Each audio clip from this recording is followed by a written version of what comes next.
तारीख को लेकर बहुत समय द्वंद्व रोचे द्वंद्व एपाई रोचे एक्चुअली आमर जो हिंदू पंचांग आम हिंदू पंचांग आम सदाबले तिथि को लेकर आम कैलकुलेट करूँ एवं आम उदयादि लग्न सूर्य उदयादि लग्न एवं ये हूँ जेहेतु सायंकालीन पूजा तेणु चंद्रमा स्थिति या देखी था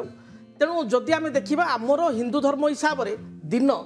आपणकर आज दिन आरंभ हो आसंता काली दिन पर्यंत तिथि अनुसार जी समय थी से गोटे दिन हिसाब से तिथि को आम धरवा किंतु इंग्राजी हिसाब से राति 12टा पर टाइम चेंज हो जाए तेणु या 2 दिन बोली भाग कराला 18 तारीख और 19 तारीख 18 तारीख दिन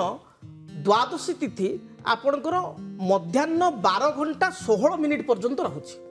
मध्याह्न 12 घंटा 16 मिनिट आपणकर 18 तारीख शनिवार दिन ठारू तही परदिन अर्थात 19 तारीख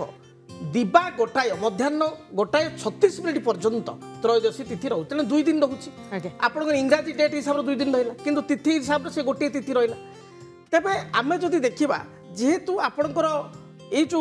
आम जो किसी द्रव्य क्रय कर कथा आसूची एवं माँ लक्ष्मी पूजन कथा आसूची दुईटा अलग अलग समय रही आम जो विशेषकर द्रव्य क्रय करवा से आम गुरुत्व देवा स्थिर लग्न को कहीं लक्ष्मी आम घर को आसिले लक्ष्मी हूँ माँ चंचला लक्ष्मी क्या पाखे अधिक दिन रहती ना लक्ष्मी माँ को कहीं बांधिक रखिपारे ना आम कौ पैसा को कहीं अधिक दिन रखिपारती ना जी पैसा को रखी जानी जी आकाउंटेबिलिटी जानी सी जीवन में आगू जाइए तेणु स्थिर लग्न आम पूजा करवा आवश्यक स्थिर लग्न 18 तारीख दिन जदि आम देखा आपणकर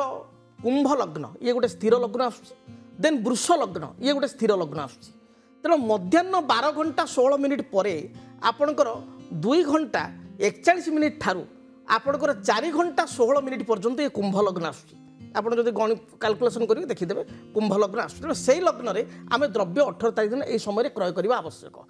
से भाव में रात्र समय रात्र 8 घंटा 45 मिनिट ठारू 10 घंटा मध्य 9 घंटा 55 मिनिट मध्य हाराहारी आप वृष लग्न आस समय जब आम द्रव्य क्रय करवा यह आम बहुत भल रही ये द्रव्य क्रय कर समय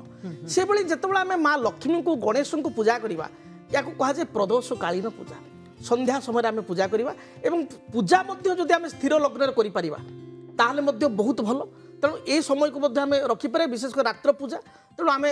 संध्या 7 घंटा 26 मिनिट ठारू एक्चुअली शुभ मुहूर्त संध्या 7 घंटा 26 मिनिट ठारू रात्र 9 घंटा 55 मिनिट पर्यंत रोचे तेबे 8 घंटा 15 मिनिट ठारू पूजा आरंभ करी दीप प्रज्वलन करी कारण पूजा तो आप 1.5 घंटा 2 घंटा लगे राति 10टा मध्य जदि करिपारिबा ये आम बहुत भल रहिबो एवं से भाई आम जदि दुकान में कौन पूजा करवा तो ही परदिन वाणिज्य क्षेत्र में आम जदि आपणकर सकाल 7 घंटा 41 मिनिट ठारू